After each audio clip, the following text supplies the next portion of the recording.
Well, greetings again. Today I'm going to take up the subject matter of money. And there's nothing that's dearer to the hearts of man than the subject matter of money. And money, it seems, gets us into a lot of trouble. And the biggest trouble that we have over money is not understanding how money affects the law on the courtroom floor. And we're going to start off with called the money issue. And we're going to talk about Article 1, Section 10, Article 1, Section 8, Federal Reserve notes, what they are and what they are not, obligations, legal tender, lawful money, chosen action, discharge of debt, and HJR 192. And this is a big subject, and it covers a lot of ground, and I think that in 3 hours I can pretty well cover the subject matter, and I'm going to include a couple of books and a couple of papers that have been written, and I think that by the time we get through with the papers written, the book or two that's written to introduce you to money, and probably most of you, if you have been in any kind of a patriotic movement or in the tax rebellion or the tax protest or tax strike movement as it's called, you know of Article 1, Section 10, Article 1, Section 8. Actually, there's 6 sections of our federal Constitution that take up the subject matter of money, and I'm going to cover all 6 of those. So, as big an issue as this is, let me make an off-the-wall comment to get your interest right off the bat, and I like to make one of these off-the-wall, out-to-lunch type statements. Article 1, Section 10 is probably the most abused and misused section of our federal Constitution insofar as it's applied in the courtrooms pursuant to our constitutional rights.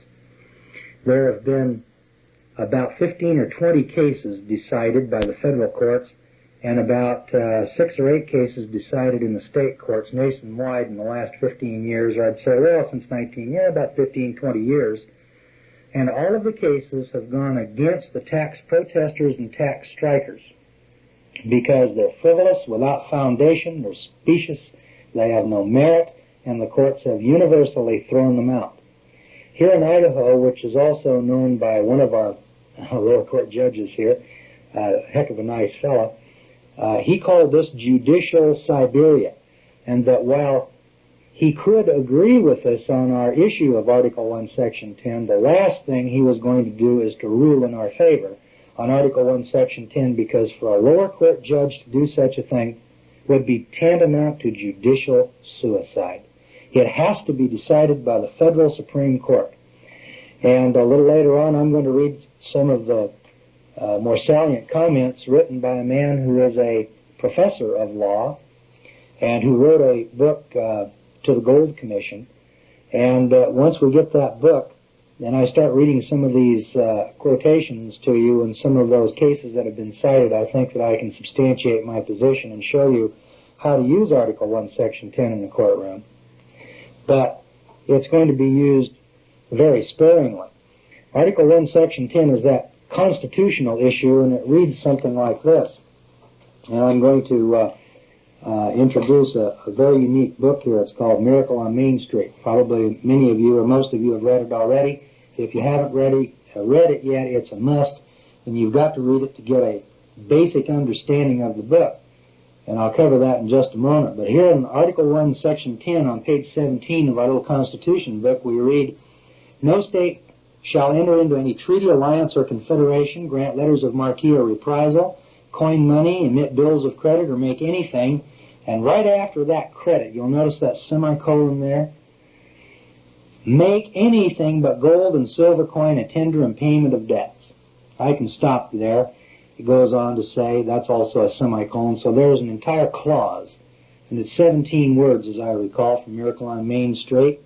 And a fellow named Sherman from Connecticut is the man who's been credited with putting those 17 words into our Constitution, and that's the one saving grace that saves our bacon when we use our Constitution in the courts. Now, if we only knew how to go into the court and to use this argument wisely and intelligently so that it isn't specious or frivolous in its relationship to law, we'd be able to do something with the money issue. And I've used the money issue successfully twice here in Idaho, and I think that you can use it successfully wherever you are, but you have to know how to use it and when to use it. And it's like the Fifth Amendment. You know, I went to a tax audit not long ago, and I think I used the Fifth Amendment once, maybe twice, during the entire audit, And I watched Neelis go to one, and I think he used the Fifth Amendment once, maybe twice.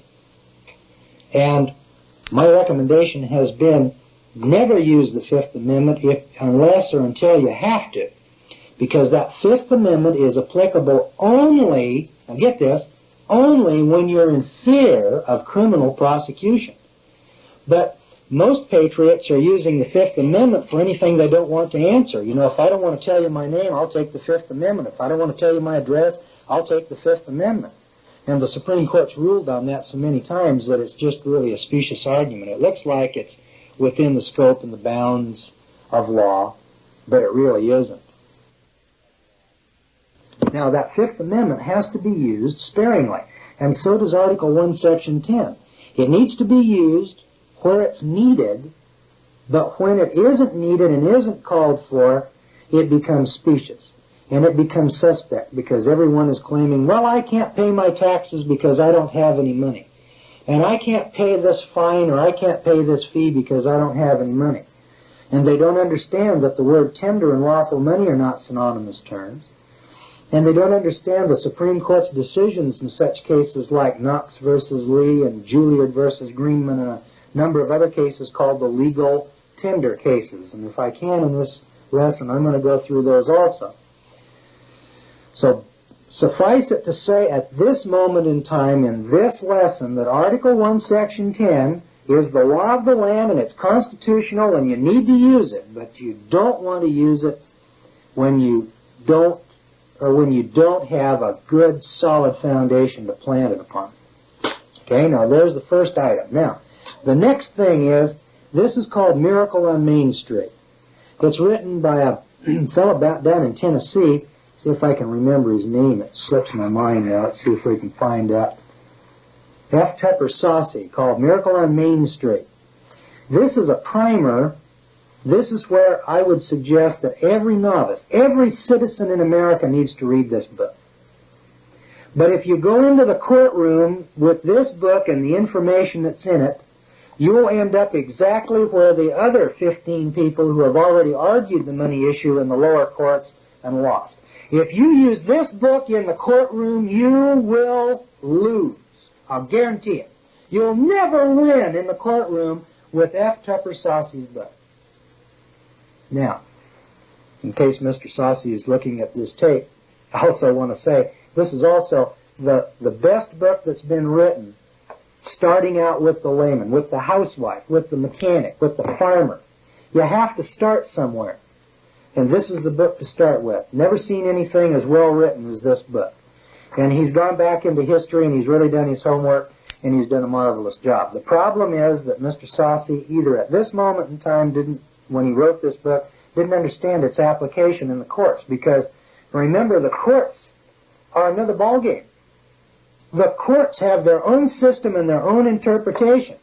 Remember what we talked about when we were looking at the word income in the income tax? The Supreme Court has said in the tax cases, I think it was Eisner versus Macomber, we are perfectly satisfied with our interpretation and definition of the word income. And we don't care what accountants and lexicographers define the word as. You see, the Supreme Court of the United States determines what is and what is not income. And it isn't necessary for any lexicographer writing a dictionary to come along and say, income is wages, income is tips. Because the Supreme Court says income is gain or profit derived from, it comes from the source, not on the source. And so it doesn't make any difference whether you agree with it or I agree with it, or whether the dictionary writer agrees with it. The Supreme Court has told us what it is, and that's what it is, and that's the law.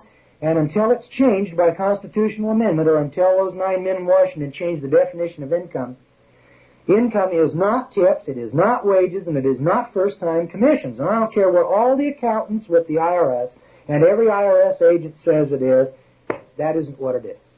Income is profit or gain from every source. And that's the last word on it. And it excludes wages and salaries and tips and etc. So to get back on point then, here's Miracle on Main Street. Stop the tape right here. Okay? Now read Miracle on Main Street.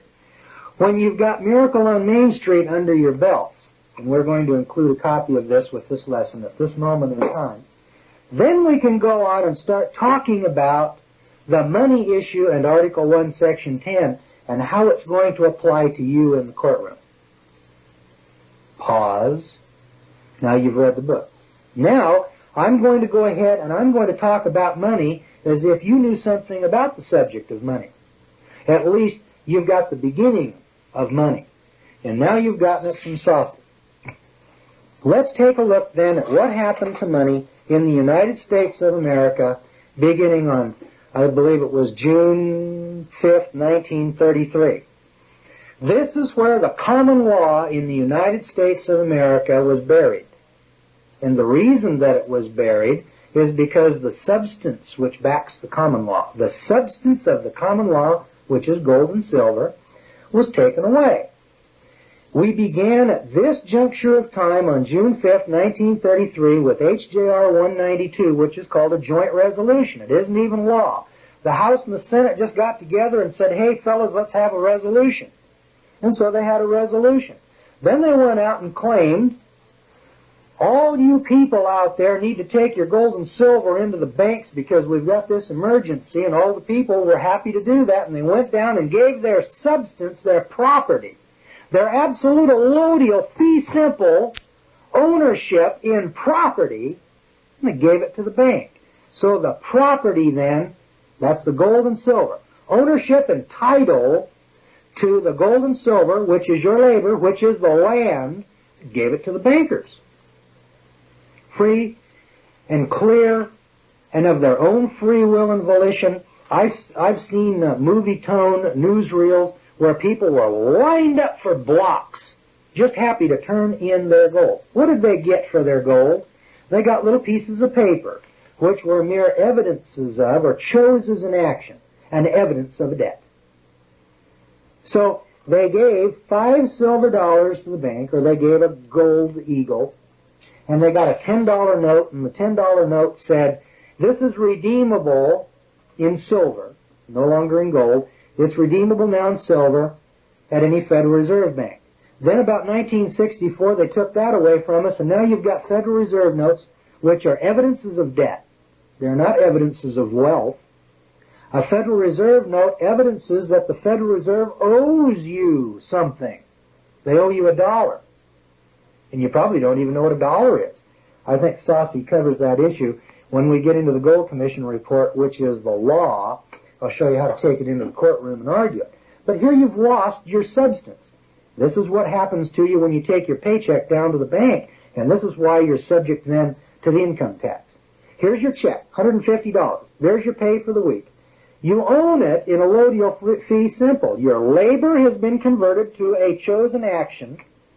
You take it and deposit it in the bank, and now your property right at law is surrendered to the bank, and all you have is an equitable right of recovery. So you've given a title, signed a contract, and agreed to that. All you have left is the right to recover your $150 less the costs and fees incurred. Why anybody would want to give up something that they own that's tangible? You know, it's like giving a quart of milk to somebody and taking an IOU.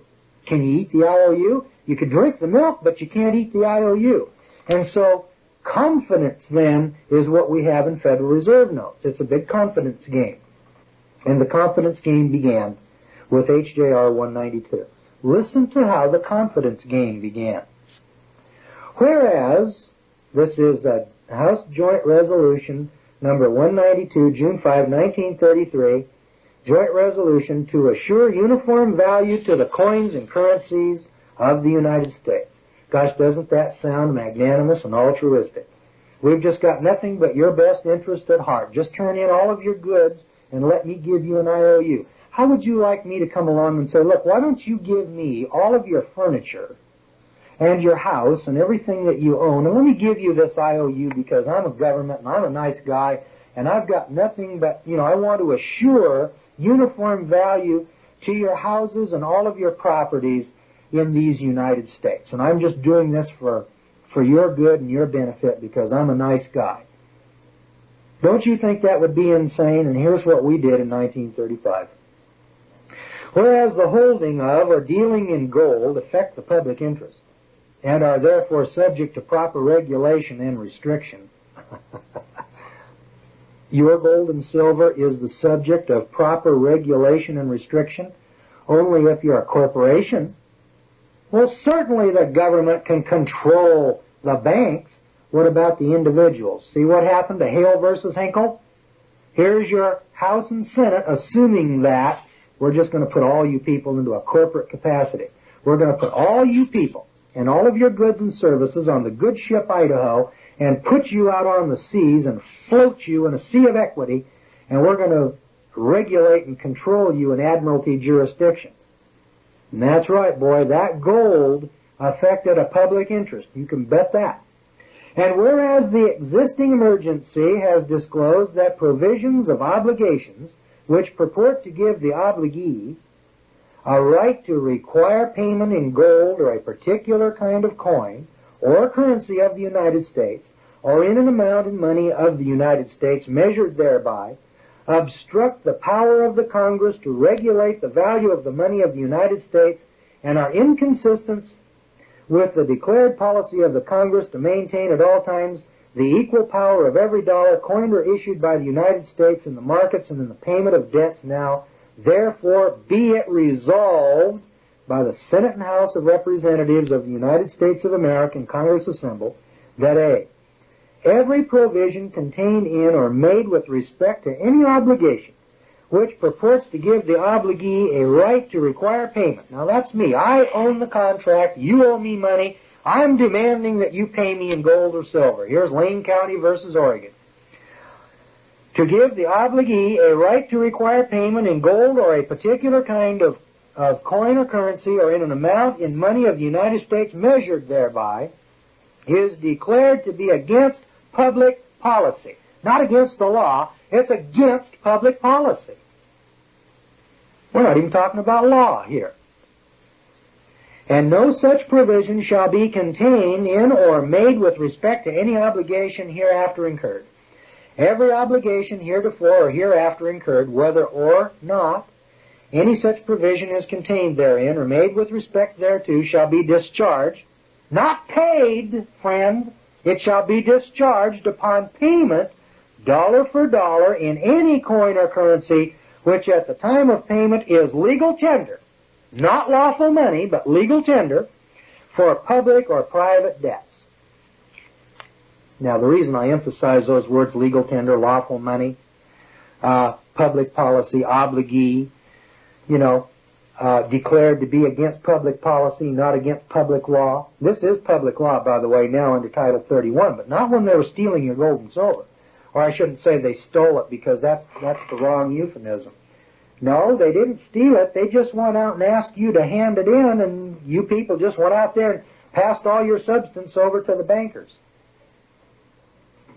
Gosh, you should have at least got milk and bread and eggs. You didn't even get that. All you got was a promise. Any such provision contained in any law authorizing obligations to be issued by or under authority of the United States is hereby repealed. Hereby repealed. That's like 5 of us getting together down at Barney's bar, and we're just going to repeal the Constitution. And that's what these guys are doing. They just assembled in the Congress and said it's against public policy. But the repeal of any such provision shall not invalidate any other provision or authority contained in such law. B. As used in this resolution, the term obligation means an obligation including every obligation of and to the states, and to the term coin or currency means coin or currency of the United States including Federal Reserve notes. Gosh, isn't that nice? Federal Reserve notes and circulating notes of the Federal Reserve banks and the national banking associations. From now on, we're going to have Federal Reserve notes. Section 2.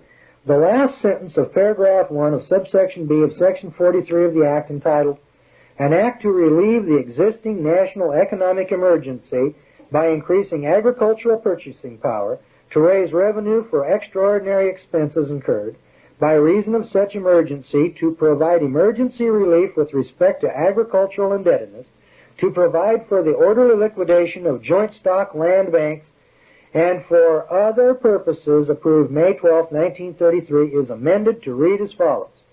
Quote, all coins and currencies of the United States, including Federal Reserve notes and circulating notes of the Federal Reserve banks and national banking associations, heretofore or hereafter coined or issued, shall be legal tender for all debts, public and private, public charges, taxes, duties, and dues, except that gold coins, when below the standard weight and of the limit of tolerance provided by law for the single piece, shall be legal tender only at valuation in proportion to their actual weight. Approved June 5th, 1933 at 4:40 p.m. There it is, friends. There's the end of the common law in the United States of America insofar as it applied to every citizen.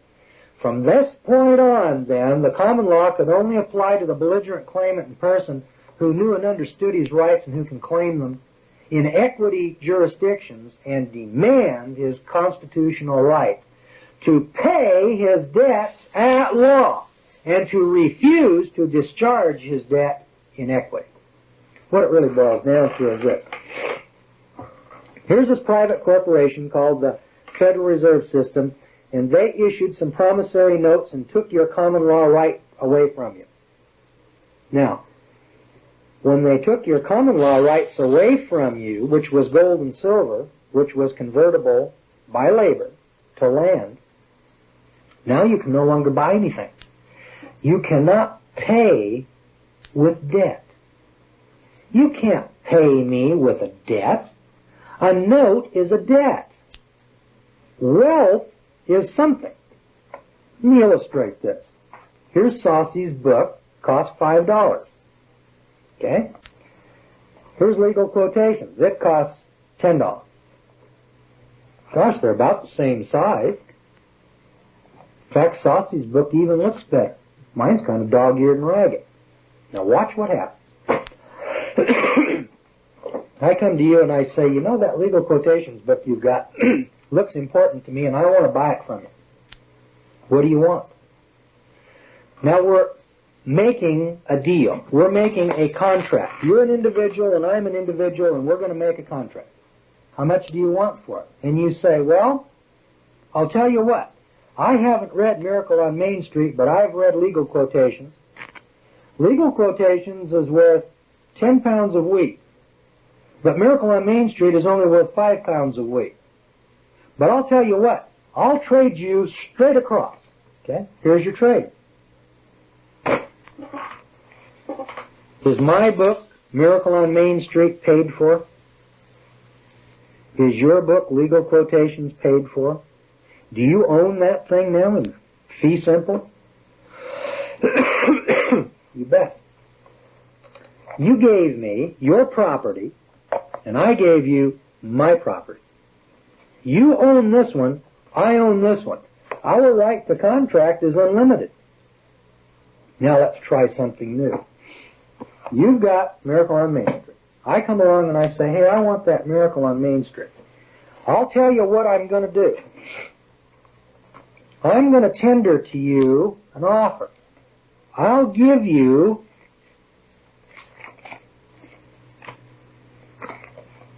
five of these paper notes. And here's my 5 paper notes. 1, 2, 3, 4, 5. That's $5. I'll give you $5 for this book. And you agree. Our power then, our right to contract, here's 5 notes, and here's my book. Now, who owns the book? Okay, I'll tell you who owns the book. The Federal Reserve Bank owns the book. What was it bought with? It was bought with their debt notes. That's what it was bought with. Those debt notes are redeemable. Where? Oh, you thought you could get gold or silver? Have you read one of these things lately? It says this note, this debt, is legal tender for all debts, public and private. So I tendered you 5 old-made cards, and you took them. I've got the substance, and I possess it. You've got the notes. In order for you to recover any substance, you can't eat this, you can't read these. To get any substance, what you've got to do is to pass these on to some other sucker who will take them and give you some substance. And when you use these debt notes, you haven't traded your substance for my substance. I got your substance, but I never gave you any of my substance. The Federal Reserve gave you these debt notes and said, we promise to pay. All right? Now, I didn't pay my debt at law. I discharged my obligation. I had an obligation, and I discharged my debt. And the word discharge and pay are not synonymous terms. So I discharged to you. The Federal Reserve is the owner of the property because it was bought with their debt note. There's the note. I've got the use of the property. Now, all I really am is a renter. I am a feudal serf using my sovereign Federal Reserve, their book. I read their book. You've got these debt notes that you're going to pass off in the passing stream of goods and services, and you're going to defraud your neighbor out of some substance, and he is going to be caught with the old maid. Well, now that we know what a Federal Reserve note is and who owns all the property, let's carry that a step further. Then I'm going to get into Article 1, Section 8 with you. We were just talking here while we were off camera, and watch what happens. In 1933, because of H.R. 192, we all lined up, blocks long. You saw the movie tone, news cameras. They were shooting people, all taking their gold and silver into the banks, and they got these debt notes in return. Now watch what happens. The bank then owns the property. You gave up title to the property for an obligation of the bank to give you something at some future date.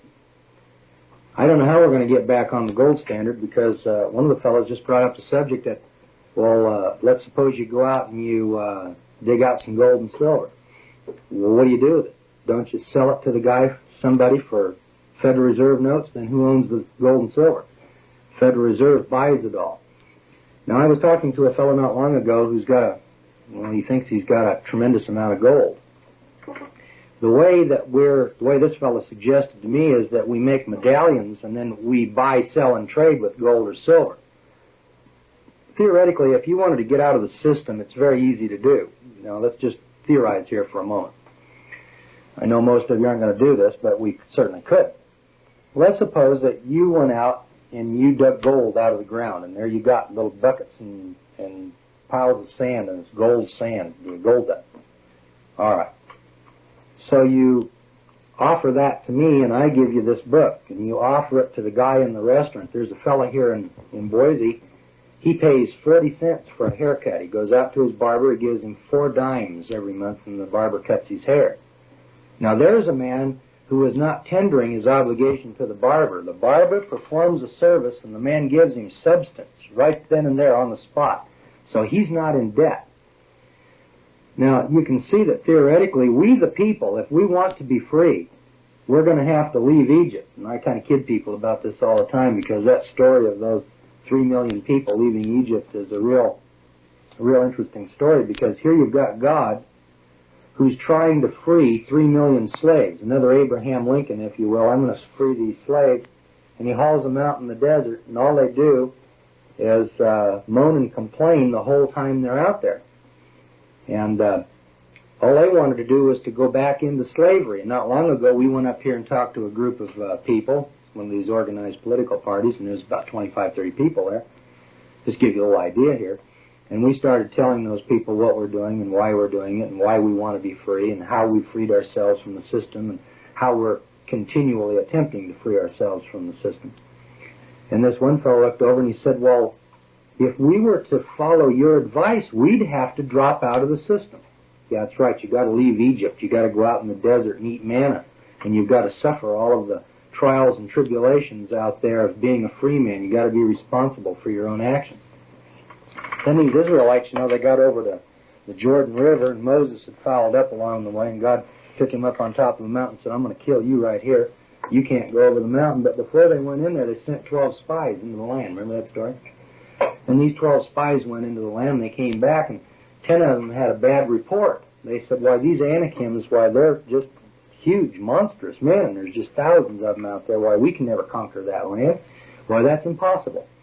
And so, 2 of them, this Joshua and Caleb, said, no, wait a minute, I think these big Anakims and these giants in the land, I think they've got Achilles' heel. Once we learn how to kill them, I think we'll be all right. And I kind of liken us to that kind of analogy. You're trying to deal with the IRS, and the average man says, why, that IRS, why, look at the size of that thing. Why, those Anakims, they'll just squash us, And you're trying to take on the EPA and OSHA and the rest of these bureaucratic agencies, and that's true. They do look like they're pretty much insurmountable. But we have discovered their Achilles heel, and it's called the common law. And so the way it really boils down, and I'm not a theologian, and I've said before, I'm not even a Christian, so I'm not the kind of guy who's coming here trying to preach some kind of form or doctrine of religion, but I'm just smart enough to look at history, and I don't even claim to be that smart myself. There's other men, that I have listened to over the years that have shown me this connecting link between what we call today the common law and what in the Bible is called the Ten Commandments. And then when you take a look at the common law, and this fellow named Blackstone, who was writing back in the 1700s, that there's 3 things that are synonymous here. That's labor, gold and silver, that's precious metals. There could be other precious metals, but the most common 2 are gold and silver, and land. And when you divorce a man from one of those 3, 1, he can't labor, or he can't deal in gold and silver, or 3, he can't own land, he's a slave. You either have all 3 of those, or you're a slave. If you're missing any one of those elements, you're not a free man. And that's what our founding fathers were really looking at, and that's what they were attempting to accomplish, because King George had imposed this tyranny. He had erected a multitude of offices and sent forth swarms of officers to eat out their substance. And that's all we've got today. We've got OSHA and EPA and all these administrative agencies that are sending forth swarms of officers to eat out our substance. And as we go through here, we get a little deeper and deeper into the connecting link between Scripture and God and our common law and our forefathers and our heritage in the land. And as we were given that land, you see, we had a birthright. We had an absolute allodial freehold as a child, as an inheritor of the land. But you can't inherit land in the United States. You see, all of us are illegitimate. We'll explain that when we get into the admiralty lesson, but suffice it to say at this point in time, this marriage license has created here in the United States a whole nation of bastards and a whole nation of insolvents. And so all of us are bastards and felons, and we're all insolvents, and we're serfs on the master's land, and that master is our legislature and our government. Now, we've changed the names, to be sure, and we'll cover that in a later lesson. I don't want to digress onto that at this moment in time. And I'm not really sure how to get out of that marriage license because we haven't solved that problem yet. But the first step in solving the problem is to find out what they're doing to you. Once you find out how you're getting the shaft, then you can probably put an end to it. I want to read to you Article 1, Section 8, because that's the next item here. We're at Lesson 15. I'm going through the money issue, and I'm going to explain this money to you. When we get up to Lesson 24 and we start talking about that income tax, I'm going to show you how to drop out of that income tax system. Because that income tax doesn't tax labor. It can't, and the Supreme Court said so. That income tax is a tax on excise privilege, so it's a privilege tax. So in the Constitution, there's 6 areas that the Founding Fathers addressed concerning money, and Article 1, Section 8 happens to be one of them. So let's familiarize ourselves here with Article 1, Section 8 on this big, broad subject called money. And it says here, the Congress shall have power. Notice that, power, not rights. Government doesn't have rights. Government has powers. Citizens, sovereigns have rights. Rights are inalienable. Rights cannot be abridged. Remember, where rights are involved, there can be no rulemaking or legislation that would abrogate. So, very first sentence there. The Congress shall have the power to lay and collect taxes, duties, imposts, and excises, to pay the debts and provide for the common defense and the general welfare of the United States, and there's a semicolon. Okay, they'll have the power to do that. Okay, now how are they going to do it? But all duties, imposts, and excises shall be uniform throughout the United States. Okay, so you can't have higher duties, imposts, it's import taxes, or duties, which is another import tax. And you can't have excise taxes, that's privilege taxes. You can't tax Standard Oil at one level and Union Carbide at another. And they'll be uniform throughout the United States. So the Congress sets those taxes and makes them uniform. An interesting thing happened not long ago. You might have heard about it on the TV. Over in Wyoming, a oil company over there screamed bloody murder that the excise tax was not uniform because they've got some special oil depletion allowances or some kind of a special oil tax up in Alaska. And here's a little lowly district court judge over in Wyoming. He says, yeah, that's right. That's unconstitutional. You can't charge a higher tax to Texaco or whatever this Shell or whoever it was over in Wyoming and a lesser tax or a greater tax up in Alaska. Now the Congress then, going on here, will have to borrow money on the credit of the United States. They got the power to borrow money to regulate commerce with foreign nations and among the several states and with the Indian tribes. So there's your Commerce Clause. They've got the power to regulate commerce. Not individuals and citizens, just commerce. If you're engaged in Congress, you can be commerce, you can be regulated. If you're not, then that's another subject. To establish a uniform rule of naturalization and uniform laws on the subject of bankruptcies throughout the United States. Okay, in ancient times you didn't have bankruptcies. You bored a hole through the guy's ear and sold him to his master.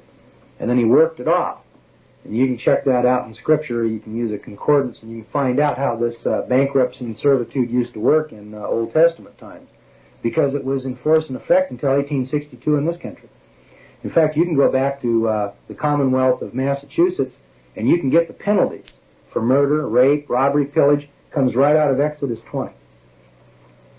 To coin money, see, the Congress now has power to coin money, regulate the value thereof, which is a duty and a job, and a foreign coin, so they can regulate the value of francs and, it's supposed to be gold and silver coin, but to regulate the value of a foreign coin and fix the standard of weights and measure. You notice that in the Constitution they use the word coin and not bills and bills of exchange and circulating bills and paper money. These guys were so against paper money that between about 1796 and 1834, that's all they argued and fought about in Congress was the value of silver and gold. And they were fighting about that like they're fighting over the MX missile now. And to fix the standard of weights and measures. All right, to provide for the punishment of counterfeiting the securities and the current coin of the United States. There is no securities or current coin of the United States. So therefore, if you go out and counterfeit a Federal Reserve note, you're not counterfeiting the money of the United States. You're counterfeiting the money of a private banking corporation. And there's a case called Lewis versus U.S. from the Ninth Circuit Court of Appeals in San Francisco, decided in June 1980, and identified the Federal Reserve, which is something that most of us have known for years and years, that it's just a private bank or a private corporation of the banksters. But nevertheless, now the court has said, yeah, that's right. Now, that's the first step on the money issue. Let's declare that Federal Reserve System just what it is. Private mercantile law right out of the old Roman Empire, which came from the Babylonian Empire, which came from the Egyptian Empire, which came from Nimrod at Babylon. That's where our entire system of law comes from, is Babylon. In its civil law, in its the old Roman law merchant, in its admiralty, in its jurisdiction. And we'll cover that in the special tape, along with taxes and some other special subjects, if you want to get a little deeper into the subject matter of what we're doing here at the school. But for the purpose of this lesson, let's stick with money here.